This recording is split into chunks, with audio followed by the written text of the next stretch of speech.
All right, good afternoon. Happy Friday. Thanks for being here on a day that we don't usually brief. I'll just do a few things at the top and then happy to take your questions. So yesterday, Secretary Austin chaired his final Ukraine Defense Contact Group. Since it first convened in April 2022, the UDCG has served as a critical international coalition coordinating the swift and sustained delivery of security assistance to Ukraine. Under Secretary Austin's leadership, this group has grown to include some 50 countries from all around the world, all united behind the common cause of supporting Ukraine in its fight for freedom. As you heard the Secretary say yesterday, the UDCG has developed into an arsenal of Ukrainian democracy and an engine of global security. That's why you saw Secretary Austin announce a new $500 million presidential drawdown package in support of Ukraine, and why together UDCG members have committed more than $126 billion in security assistance for this fight. And under Secretary Austin's leadership, this remarkable level of teamwork has paid off. Russia has suffered more than 700,000 casualties, and the Russian economy is struggling to keep up with the UDCG's support to Ukraine. And even as Moscow leans now on North Korea to support its war of choice, Putin has failed to achieve a single strategic objective. Secretary Austin reiterated that our international coalition to support Ukraine must not flinch. Even as the Secretary's tenure is coming to an end, today 14 countries and Ukraine lead the UDCG's 8 capability coalitions, which focus on bolstering the capabilities of Ukraine's future force.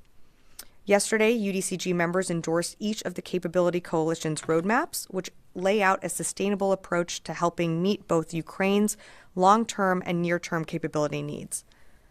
Secretary Austin said it best that the structure of this coalition is, quote, built to succeed, built to adapt, and built to last. And now let me turn to the devastating wildfires in California. Secretary Austin continues to monitor the situation, and the department remains prepared to support response efforts as needed. Currently, over 600 California National Guardsmen are activated, including 14 hand crews for fuel mitigation, 200 military police for security operations, and 10 helicopters for firefighting and search and rescue operations. This number is expected to increase over the next 24 hours.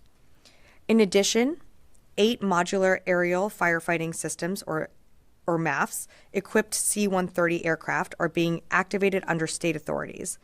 The first 2 are expected to begin operations today, and the remaining 6 are expected to be ready by Sunday. March Air Reserve Base is serving as the staging base for FEMA, and the Defense Coordinating Officer and Element are being activated to support the effort.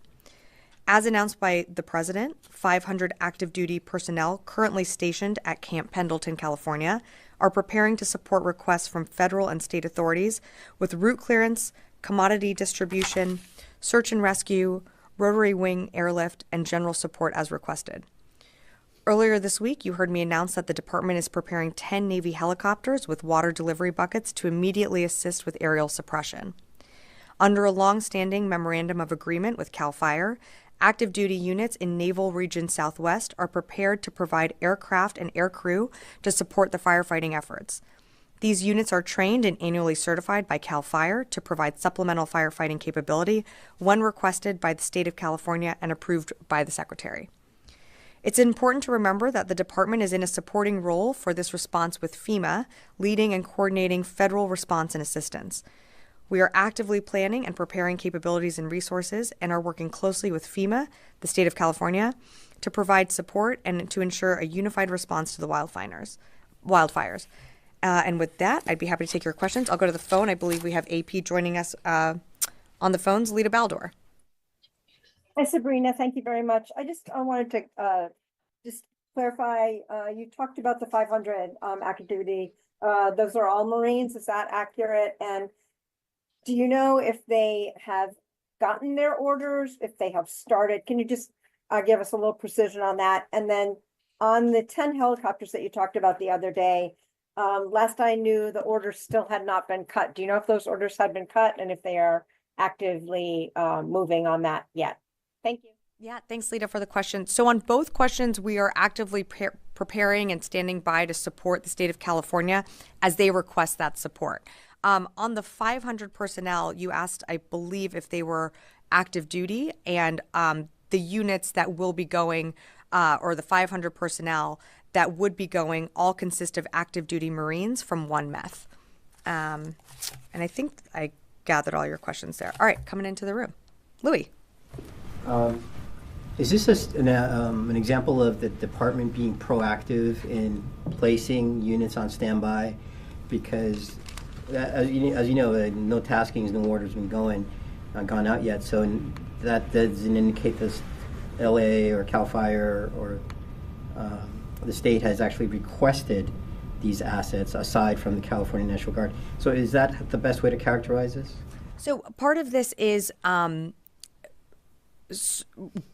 as the secretary, to borrow a phrase that the secretary uses, being in a 3-point stance so that we can surge capabilities and assets immediately into the state and as the governor's office requests these capabilities. You've seen the president announce some of these, including the authorization of these 500 service members that can go and assist with a variety of capabilities into the state of California. But absolutely, it is a combination of being ready so that we can surge assets in, and then also working with FEMA, which will be the coordinator of all the federal response and the state of California in meeting their needs. And, I've certainly gotten this question of, why aren't you rushing assets in right away? Why isn't the military putting all of their forces right now on the ground? We have to work with the state. So as the state requests resources, as the state of California requests, capabilities, we are standing by and ready to support, but we absolutely have to work with the state and the governor is going to know best on how to use our assets. So we're working with CAL FIRE. We have a great partner in them.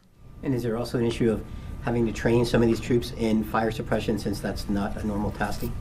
Well, some of this, as I think you heard me mention at the top, especially with the Navy helicopters, we have a memorandum of agreement. So there is, yes, some training component that goes in and certification that CAL FIRE needs to do in order to allow these firefighting capabilities to be implemented in the state. So yes, there is a level of certification and training, but we're standing by ready to support. And as I mentioned earlier, you've already seen, or you're going to see some of the MAFs being operational today, with some more coming in this weekend. Charlie, and then I'll come. Okay, well, it kind of leads on to that, too. And this is for my own curiosity. The Navy helicopters, if I understood the other question earlier, they're not in the air. We are preparing to support, but we are working with the state of California on where they need to go. So again, this is the president, the secretary, the authorization has been given, but we have to work with California in, when they get up in the air and how they're best utilized. Where are they? The Navy helicopters will be coming. You're asking where they're being sourced from. So units in the Navy region Southwest are providing aircraft and aircrew from Naval Station North Island, Marine Corps Air Station Camp Pendleton, and Marine Corps Air Station Miramar. Okay. And my last question, again, leading on to that, to put it in military terms, forward postured, I think is the way it would be described, right? So to Louis' point, you've got personnel who are ready and trained, but this is the DoD's own initiative on anticipating a request that they might be needed to. That's how. Yeah, absolutely. I mean, we're a planning organization. We plan for a variety of things. We plan for requests to be made from states, and the Northcom has to be able to quickly be able to allocate resources and people while maintaining their day-to-day roles and responsibilities and jobs. So the commander of Northcom has to think about all of this and anticipate some of the requests that we could get from states when it comes to floods, fires, any natural disaster. What we're seeing in California, these fires are ranging in different sizes and all throughout the state. So of course the commander is going to make the decision to move and prepare assets. So when the state requests it, we're ready to go. There's not a lag in time. Does that help? More maps available if necessary? Right now, this is what's been allocated and requested. Again, we can always see support change as things go on. But right now, this is all I have to read out this time. Warren. I just wanted to be clear on this. What so far has California requested? You've said they've requested the maps. The maps are. More, or is everything else just you getting ready in case they do request?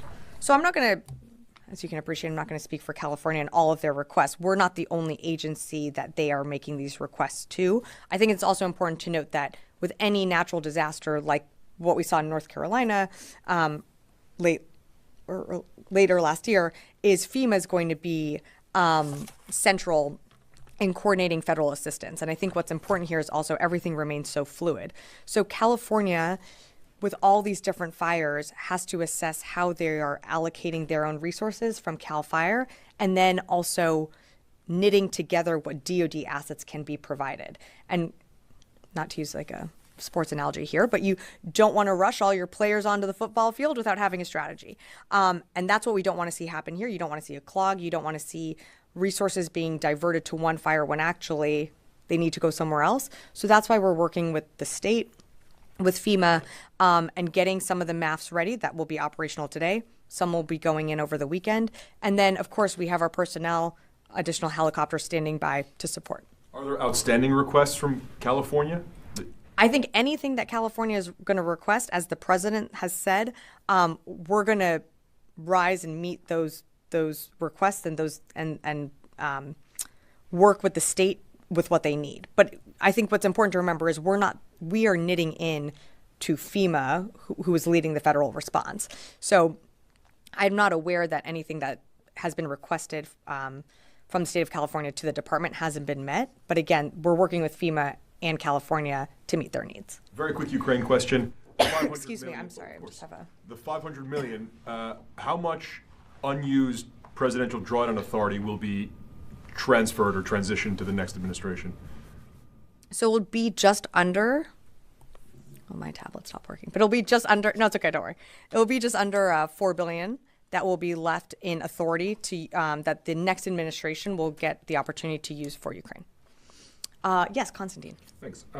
So going back to the response for a second, so on Wednesday you said, and I'm looking at my log of the briefing, the department is sending 10 Navy helicopters with water delivery buckets to immediately assist. Mm-hmm. And that's what we reported. And, members of Congress, Representative Scott Peters, yesterday thanked the Navy for sending the helicopters. And now you're telling us the helicopters have yet to actually show up. So, acknowledging, as you say, sort of the intricacies of federal versus state authorities, nonetheless, where did this breakdown occur in terms of the messaging of we're sending the helicopters to the helicopters are coming? Fair parsing of words, and appreciate my words being read back to me. Look, we are going to do everything we need to support California in whatever requests that they make. And the president has directed this department to surge capabilities to California. These helicopters are standing by. They're preparing and ready to go for when California is ready to receive them. So by sending, fair criticism, could I have said, is preparing to send? I'll take that. Again, they're standing by to assist with aerial suppression. They are getting certified also by CAL FIRE, and we have this longstanding memorandum of agreement. So what I can tell you is, there's so many different fires raging. Sorry, I have this tickle that I cannot get rid of. So many different fires raging in California. We have to work in coordination with the state and FEMA when it comes to how we address each single fire. And not just the fires, it's the road clearing, it's the management, it's how people get back into their homes. All of this knits together very carefully in an intricate way that is going to take a little time. It's going to take some coordinating. And again, when someone else asked this, you just don't want to surge a bunch of capability and resources into a region without a full plan. So that's what we're doing, and we're working very closely with the state to make sure that we're getting their needs met. Okay. Sabrina. Can I think Constantine had one more. So just to, if I'm understanding what you're saying, extrapolating from what you're telling me is that there hasn't been any issue in Northcom cutting orders. There hasn't been any delays. You guys are being methodical in this approach, and we'll attribute sort of Wednesday to a imprecise use of language. Yeah, that's it. Hey, Sabrina. Yeah, Liz. Hey, just real quick, a follow-up Sure. on that. So you just said DoD doesn't want to surge resources without a plan.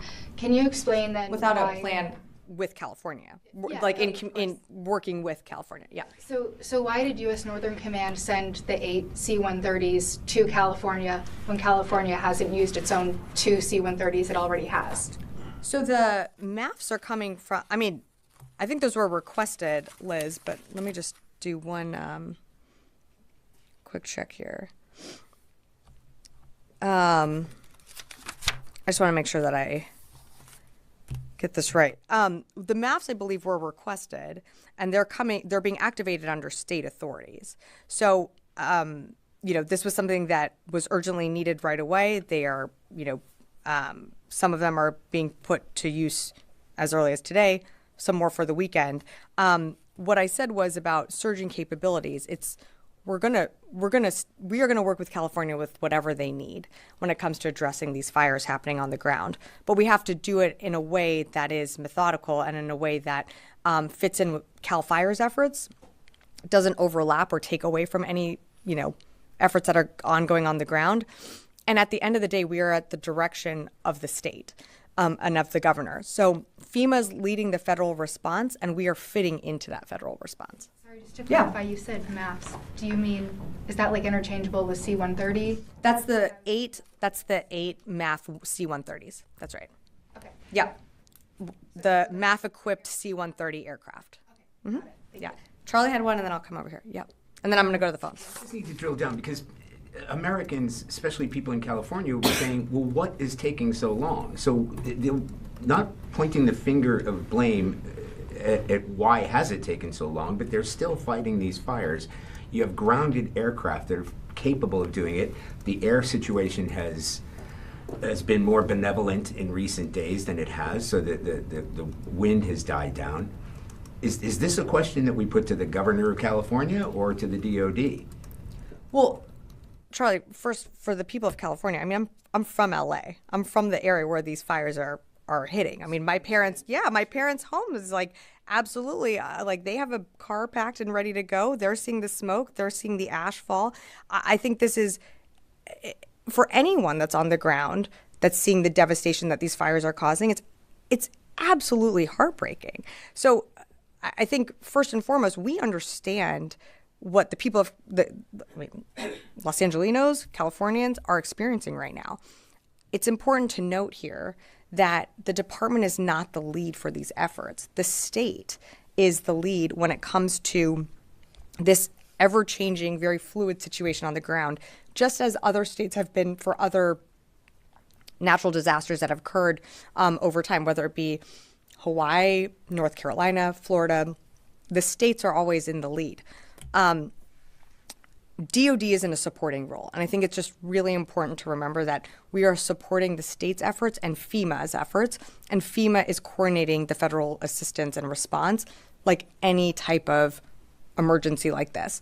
So we're going to continue to work with the lead agencies, with the state of California, to plan and anticipate needs. That's what you're seeing the commander of Northern Command do. That's what you're seeing the secretary do here as well.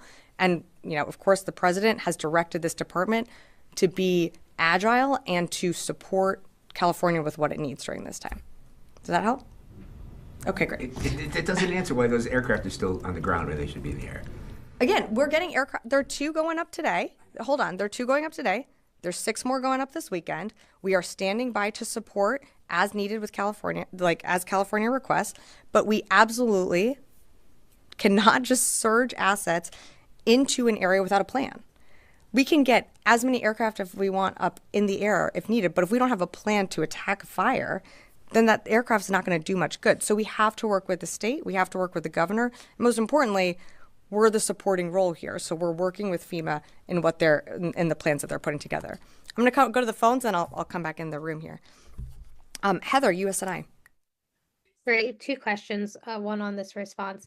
What requests exactly has the DoD received from FEMA or from California in terms of sending helicopters or military service members? And then a question on the Houthis. The Houthis are claiming that they attacked Truman again today, and also that that Central Command struck Houthi sites ahead of the January 8th strikes that CENTCOM announced. Any confirmation of either one of those? Yeah.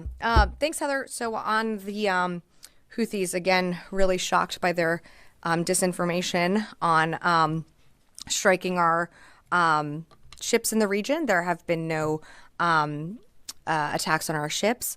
In terms of your question on strikes, the most recent strikes that Central Command conducted were on January 8th that I read out here at the podium.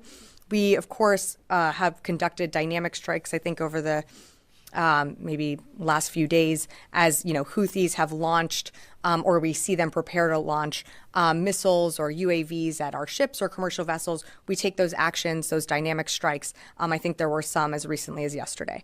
In terms of your other question, look, I'm not going to read out everything that California and FEMA has requested. I can tell you what the department is doing, which is, again, providing some of those maps that you will see, going into California today and over the weekend. And then we are also preparing, additional forces to assist California with what they need.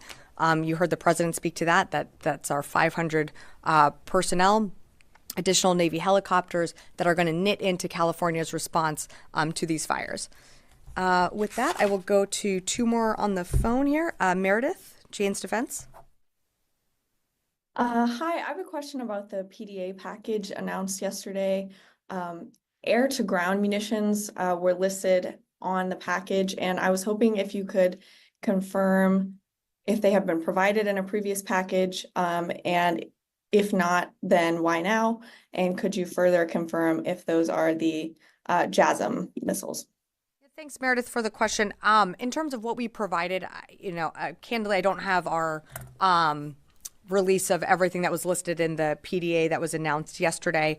No new capabilities were in there. We've provided some of these capabilities in the past. I direct you to the defense.gov website, which lists out everything that we provided in that package yesterday.